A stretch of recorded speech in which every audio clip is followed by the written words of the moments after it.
করতে গেছে। সেই আমরা যেখানে কীর্তন শুনতে এসেছি মা, লীলাটি ভালো করে হৃদয়ঙ্গম করতে হবে। কেননা একদিকে লীলা, অপরদিকে জীব শিক্ষা। প্রভু আমার তার পিতৃ সম্পদ নবলক্ষ ধেনুর পাল নিয়ে কোথায় গেছে? বৃন্দাবন ভূমিতে গোষ্ঠ গোচারণ করতে। আর আমরা কি করছি মা?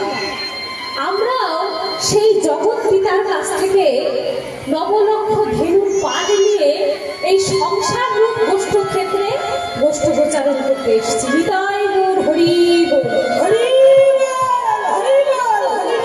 আমরা যে গোষ্ঠ গোচারণ লীলা করতে এসেছি, আমাদের সেই জগৎ পিতার কাছ থেকে নবলক্ষ ধেনুর পাল নিয়ে, মাইকটা ঠিক করুন দাদা। হরে কৃষ্ণ, মাইকম্যান দাদা একটু আসলে আসুন। আমরা সেই জগৎ পিতার কাছ থেকে নবলক্ষ ধেনুর পাল নিয়ে এই সংসার রূপী গোষ্ঠ ক্ষেত্রে গোচারণ করতে এসেছি। কিন্তু এই গোষ্ঠ গোচারণ করতে এসে আমরা সকলেই যদি সেই নবলক্ষ ধেনুর পাল নিয়ে আবার ঘরে ফিরতে পারি, তাহলেই আমাদের মানব জন্মের সার্থকতা। আর সেই আমরা এই সংসার রূপী লীলায় এসে নানান ঝুট ঝামেলার মাধ্যমে যদি দু একটা ধেনু বৎস হারিয়ে ফেলি, তাহলে আমাদের আসা যাওয়াটাই একদম সার হয়ে যাবে। আর সেই নবলক্ষ ধেনু নিয়ে আমরা যদি আবার সেই জগৎ পিতার কাছে ফিরে যেতে পারি, তাহলেই আমাদের এই মানব জন্মের সার্থকতা। নবলক্ষ ধেনু কি না? নববিধা ভক্তি। প্রভুর চরণে সবসময় নববিধা ভক্তি রেখে আমাদের এই সংসার রূপী গোষ্ঠ গোচারণ লীলায় খেলা করতে হবে। আর প্রভুকে জানাই রাখতে হবে যে হে দয়াময়, তুমি যে নবলক্ষ ধেনুর পাল নিয়ে আমায় এই সংসার গোষ্ঠ গোচারণ ক্ষেত্রে পাঠিয়েছ, তুমি কৃপা করো যেন এই সংসার মায়ায় জর্জরিত হয়ে আমি দু একটা পাল হারিয়ে না ফেলি। কেননা মা, এই মায়ার সংসার কখনোই আপনাকে এই কৃষ্ণ ভজন সাধনের পথে এগিয়ে দেবে। পারলে আপনাকে কেমন করে ভজন চ্যুত করতে হয় সেই পদ্ধতি সবসময় ব্যবহার করবে। আপনি যে এই যে তিলক, কেউ আমরা আছি মায়েরা যে তিলক ধারণ করি, ঠাকুর সেবা নিয়ে থাকি, সবসময় বাড়িতে নিরামিষ আহার করি, কিন্তু সেই মায়েদের বা সেই বাবাদের আগিয়ে দেওয়ার জন্য কোনো আপনি সঙ্গী সাথী এই সংসার মাঝারে পাবেন না।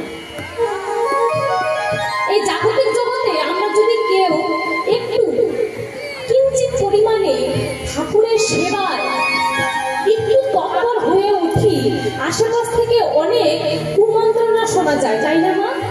বড় সাধু হয়েছে, এখন আবার নিরামিষ আহার করে, তিন বেলা আবার তিলক ধারণ করে, আবার মালাও জপ করছে। কিন্তু আপনার সঙ্গে তারা এই হিংসাটা কখনো করবে না, বা আমরাও কারোর সঙ্গে এই হিংসাটা করব না যে সে দিনে দুবার মালা জপ করছে, তাহলে আমি তাকে টেক্কা দিয়ে দিনে 4 বার মালা জপ করব। এই হিংসাটা, এই মনোভাবটা কখনোই আমাদের মধ্যে আসবে। কেমন করে তাকে ভজনচ্যুত করা যায়, সে যে পথে এগিয়ে গেছে তাকে কেমন করে সেই পথ থেকে টেনে নামানো যায়, সবসময় আমাদের সেই চিন্তা ভাবনা। তাই প্রভু আমার এই জাগতিক জগতে, প্রভু আমার সেই গোলক বৃন্দাবনের লীলার দ্বারা আমাদের এই জগৎ জীবগণকে শিখিয়ে গেলে যে জগৎ পিতার কাছ থেকে যে নবলক্ষ ধেনুর পাল নিয়ে তোমরা এই সংসার গোষ্ঠে গোচারণ করতে এসেছো, বেলায় বেলা থাকতে সেই নবলক্ষ ধেনুর পাল নিয়ে তোমরা সময় থাকতেই কৃষ্ণ চরণ ভজন করে সকলেই আবার সেই জগৎ পিতার কাছে ফিরে যায়। কেননা মা, আমাদেরও এই জীবনের কোনো নিশ্চয়তা নেই। সদা সদা সর্বক্ষণই আমাদের এই মানব জনমটি পদ্মপত্রের জলের মতো টলমল টলমল করছে। কখন যে গড়িয়ে পড়ে যাব তা আমরা নিজেরাই জানি না। তাই এখন থেকে জানিয়ে রাখতে হবে যে হে দয়াময়, তোমায় সাধন ভজন করার যোগ্য তুমি দেহ দিলে ঠিকই, তোমার নাম গুণাগুণ গাইবার মতো সুবদন দিলে ঠিকই, কিন্তু এই ধন্য মানব জন্ম পেয়ে তোমায় ডাকবার মতো বদন পেয়েও তো তোমার নাম গুণাগুণ আর গাওয়া হলো না। তাই এখন থেকেই জানাই রাখি যে হে দয়াময়, তুমি যে ভুলেই আমাদের জন্ম দাও না কেন, তোমায় যেন হা গোবিন্দ প্রাণ গোবিন্দ বলে ডাকতে পারি, তুমি শুধু এই অধিকারটুকু আমাদেরকে দিও। তাই প্রভু আমার গগনের পানে যখন তাকিয়েছে, দেখছে কি আর বেলা নেই। তাই সমস্ত ধেনুগণকে, সমস্ত সহচরগণকে বলছে যে দেখ কানাই, দেখ সখাগণ, গগনে আর বেলা নেই, চল তাড়াতাড়ি এই নবলক্ষ ধেনুর পাল নিয়ে আমরা সকলে গৃহে ফিরে যাই।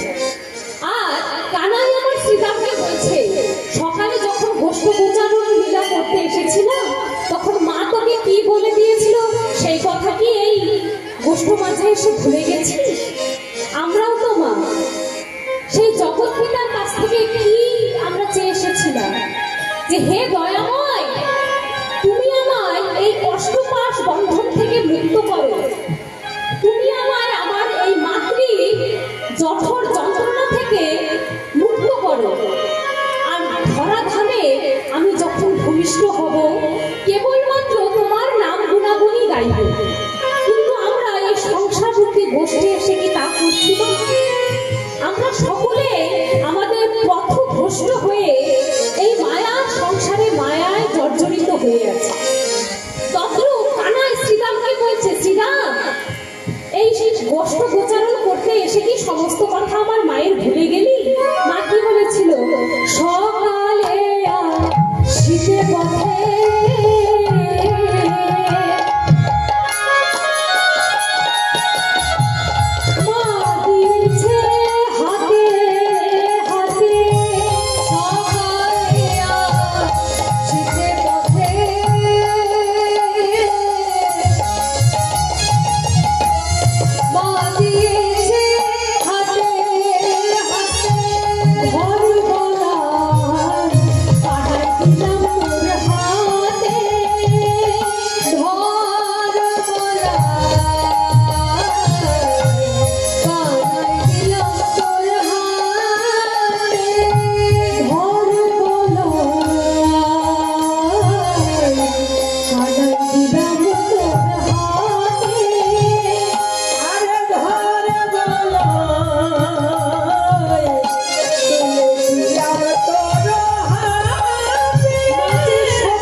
গোষ্ঠগোচারণ লীলা করতে আসে গোপাল, তখন মা দাদা বলাইয়ের হাতে আর সম্মুখে শ্রীরামকে রেখে মা সেই কানাইয়ের হাত বলাইয়ের হাতের উপর সঁপে দিয়েছে। কানাই আমার সেই কথাটি শ্রীরামকে মনে করাচ্ছে। যে সকালে যখন গোষ্ঠোপচারণ লীলা করতে আসি মা কি বলে দিয়েছিল সে কথা কি ভুলে গেছিস? আর কি বলেছিল মা, ভুলে গেছিস সে কথাও? বেশি দূরে না যাইবি,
মা কি বলে দিয়েছিল?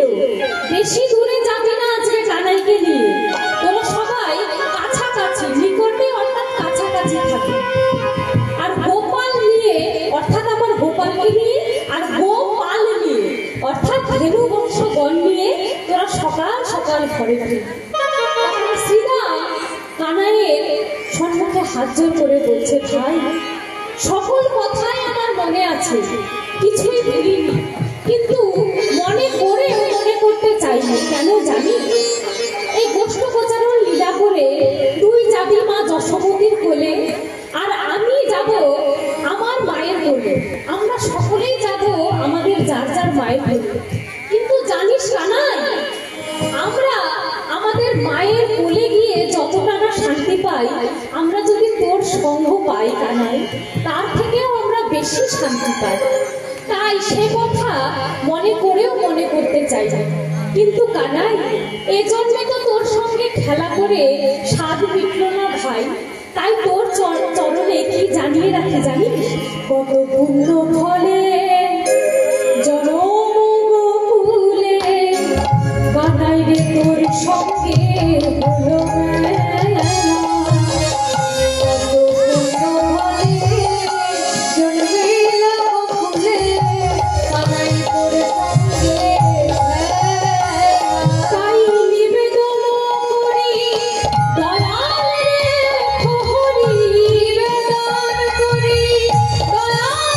Oh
চাইছি জানিস?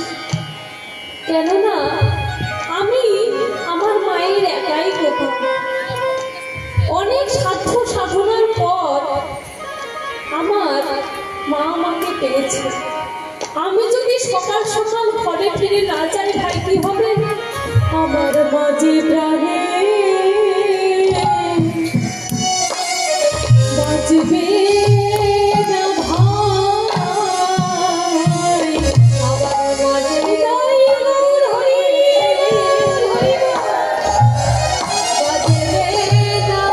মাঝে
ছাড়া করবে। কিন্তু দেখ ভাই, গহনে আর বেলা নেই। ওইদিকে আমার মা না জানি কত চিন্তা করছে, কেননা আমি সেই প্রভাত কালে বাড়ি থেকে নবলক্ষ ধেনুর পাল নিয়ে বলল, চল ভাই সকলে মিলে ঘরে ফিরে যাই। শ্রীরামকে বলছে কানাই, পাল জড়ো করো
পশ্চিম আকাশে চেয়ে দেয়, আর তো গগনে বেলা নেই। আমার মা হয়তো কানাই কানাই বলে এতক্ষণ গোটা নন্দগ্রাম মাথায় করে নিয়েছে। মায়ের মনে হয় আর ভালো লাগছে না ভাই, চল এখন এই খেলা ছেড়ে আমরা সকলেই ঘরে ফিরে যাই। তাই শ্রীরামকে বলছে, শ্রীরাম তুই যে বনে যে ধেনু আছে সকলকে একত্রিত কর, তোরা পাল জড়ো কর। কেন না মা, পাল জড়ো না করলে ঘরে ফেরা যাবে না। এই যে আমরা সংসার রূপী গোষ্ঠ গোচারণ লীলা করতে এসেছি, আমরা যদি সকলে পাল জড়ো না করি তাহলে কি আমরা সেই জগৎ পিতার কাছ থেকে যে নবলক্ষ ধেনুর পাল চেয়ে নিয়ে এসেছিলাম, সেই পাল জড়ো না করলে আমরা ওই জগৎ পিতার কাছে আবার ফিরে যেতে পারবো তো?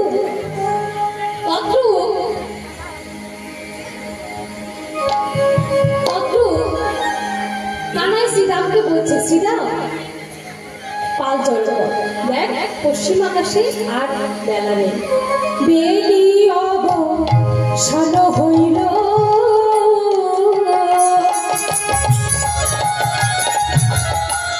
চলো যাই ঘরে। বেলি অবসান হইল,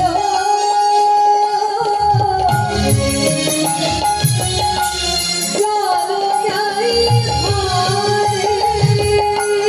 মায়ের নামে কেমন জানি করে,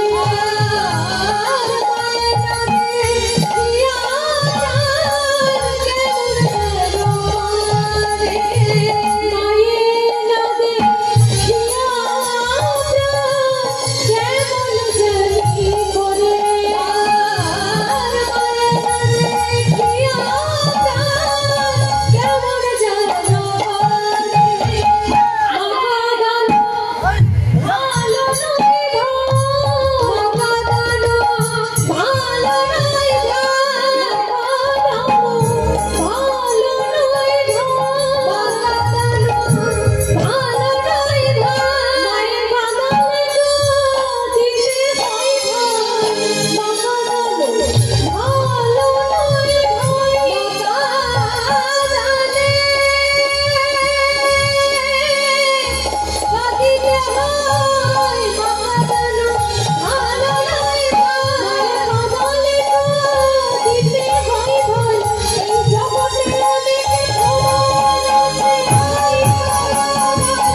আচরণ করে আমাদের মতো এই কলির হত জীবকে শিখিয়ে গেলেন যে পিতা মাতাকে শ্রদ্ধা ভক্তি করতে হয়। কেননা তারা যদি কৃপা করে আমাদের এই ধরাধামে না আনতেন তাহলে কি আমরা এই সুন্দর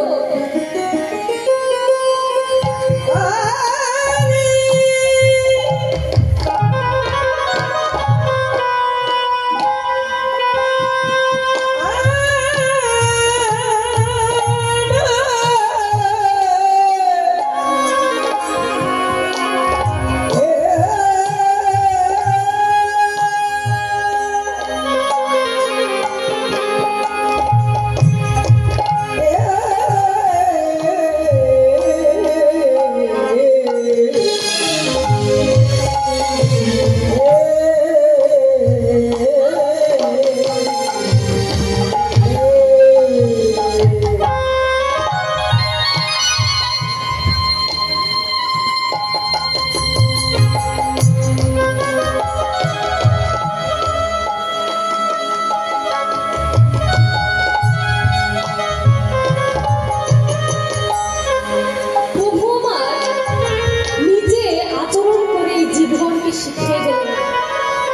পিতামাতাকে শ্রদ্ধা ভক্তি সম্মান করতে হবে।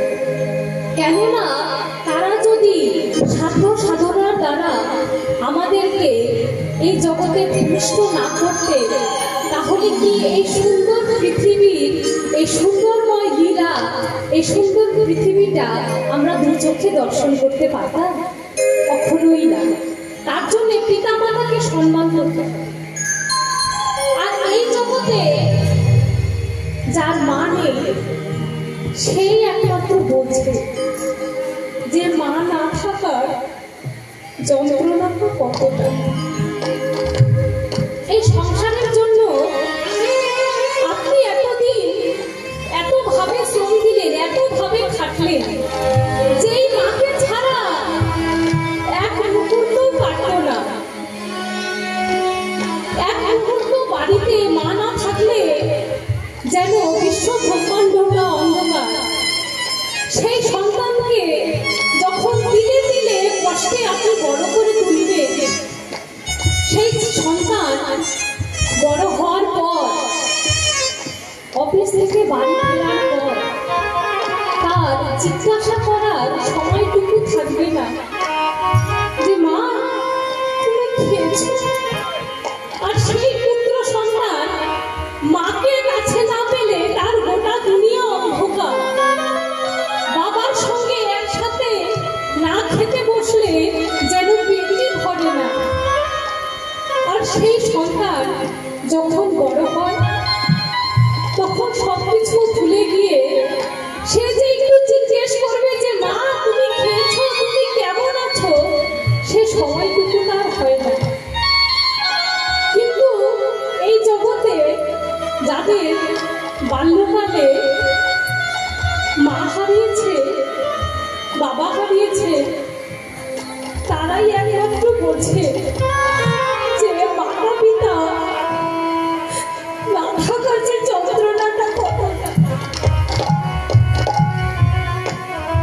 মাতা পিতা না থাকার যন্ত্রণাটা কতটা। তাদের মতো দরদি আর এই জগতে কেউ নেই বাবা।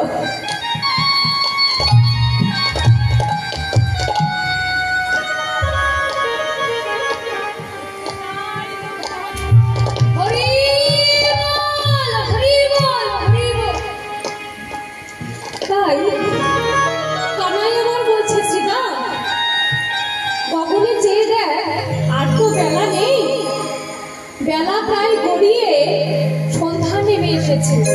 আমার মা জানি কতই না চিন্তা করছে। চল সীতা, এখন এই ধেনু পালগণ সব জড়ো করে আমরা নিয়ে ফিরে যাই। বলরাম দাসে শুনি কানাইয়ের বল, সকল রাখালো মাঝে পরে উত্তর। সেই কানাই ঘরে ফিরে যে যাবে, সেই কথা বলা মাত্র সকল রাখালের মধ্যে একটা যেন হই হই রব ছুটে গেছে। সেই সময় সীতা কানাইকে এসে বলছে, কানাই তোর সমস্ত রাখালগণ, সমস্ত ধেনুগণ আমি একত্রিত করেছি, কিন্তু কানাই তোর ওই চোরা ধেনুর সঙ্গে আমি কিন্তু পারবো না ভাই। আমি তোর সমস্ত রাখাল একত্রিত করে দিচ্ছি, কিন্তু তুই তোর সেই চোরা ধেনুকে তোকেই ফেরাতে হবে।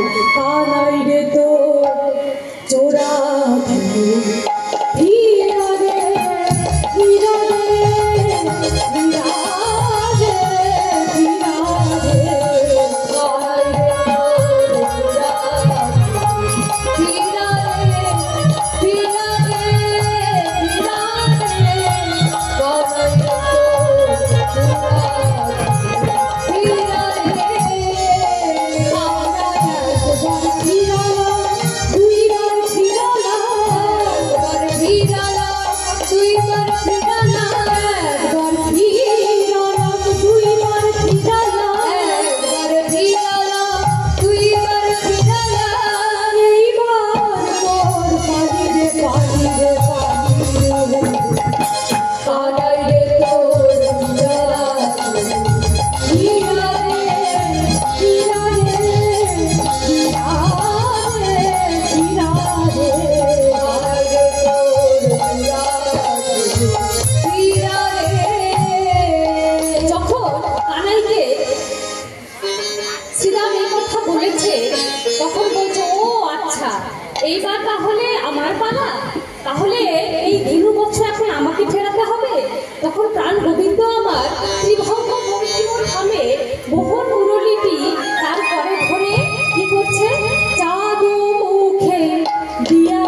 হচ্ছে।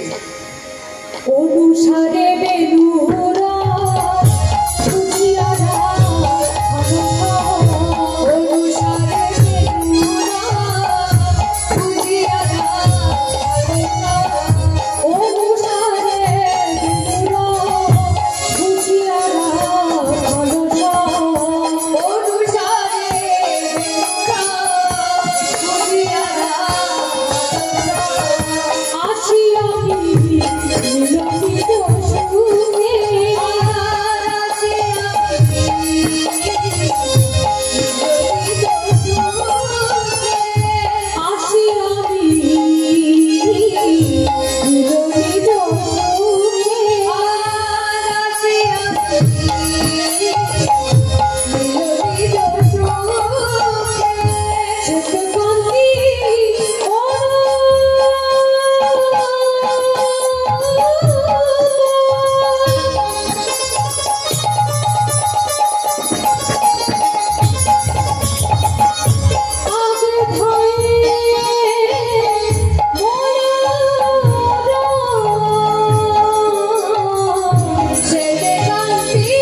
आशी भाई गानाई आशी भाई गानाई आशी भाई गानाई आशी भाई गानाई आबार जेनो संग पाई आशी भाई गानाई आबार जेनो संग पाई आशी भाई गानाई आबार जेनो संग पाई आशी भाई गानाई आबार जेनो संग पाई आशी भाई गानाई आबार जेनो संग पाई जन्मे जन्मे आबार जेनो संग पाई जन्मे जन्मे आबार जेनो संग पाई जन्मे जन्मे आबार जेनो संग पाई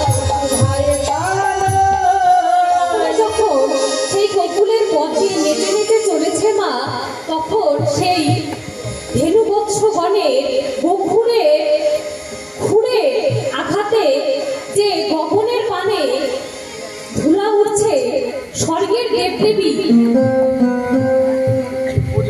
এই গোকুলের দিকে করজোড় করে বলছে যে হে ব্রজধুলা তোমরা আরেকটু জোরে ওড়ো, কেননা ওই ব্রজধূলি আমাদের অঙ্গে মেখে আমরাও আমাদের এই জনমটিকে ধন্য করব।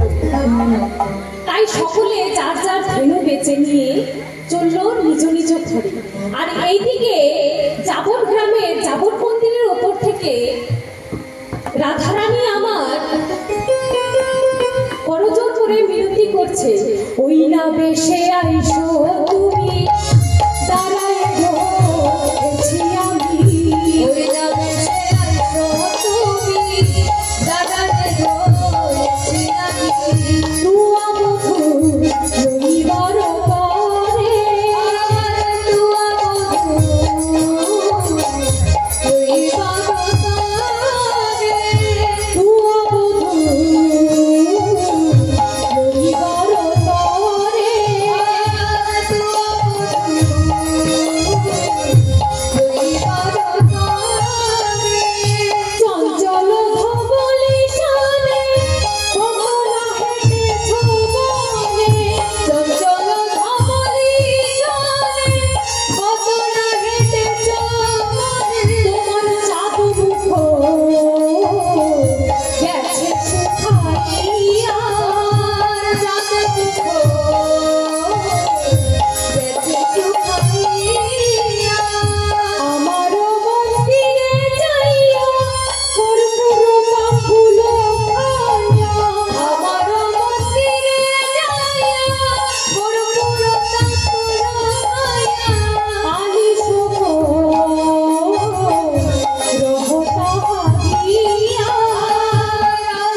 তিনি বলছে যে মাধব, তুমি পেছনে এসে ভক্তের মনোবাসনা পূর্ণ করে এসো।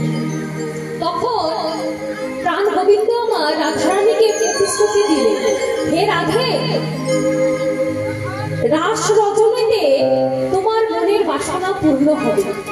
এখন আমি যাই ঘরে, মায়ে যে আর অতি করে সখা বল করলো কয়। আমার মা সেই কখন থেকে আরতির জ্বালা নিয়ে আমার জন্য অপেক্ষা করছে। রাধে, আমি এখন যাই, তোমার মনোবাসনা আমি রাস রজনীতে পূর্ণ করবো। হৃদয় গৌর হরি হরি। তারা নন্দন গ্রামে গিয়ে মা যশোমতীর আঙিনায় পৌঁছলো। আর সকলে মিলে মা যশোমতী আর রোহিণী এসে রামকানাইয়ের আরতি করছে।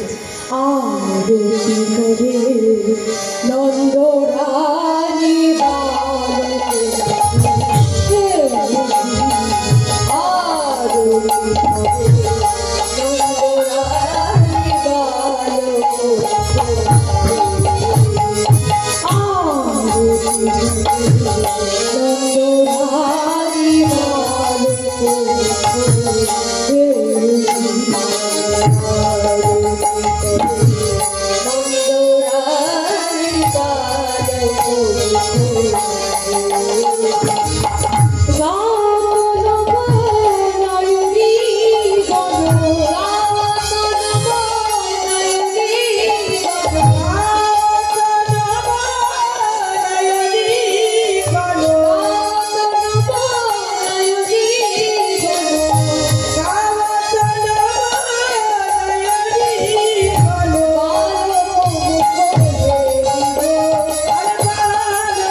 এবার কিছু নিয়ে এসেছেন?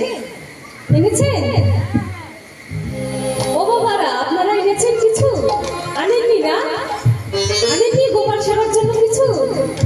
এ মা, এতদিন ধরে কীর্তন হচ্ছে আর গোপাল সেবার জন্য কিছুই আনেননি? ও যাই হোক, আমরা মনে মনে গোপালকে সেবা দিয়ে দেব। প্রভুকে সেবা দেওয়ার জন্য কত জাঁকজমক সরঞ্জামের প্রয়োজন নেই। শুধু এই মূর্তিকে ভক্তি চন্দন দ্বারা 2 ফোঁটা নয়নের জল প্রভুর চরণে অর্পণ করলে প্রভু তাকেই সন্তুষ্ট।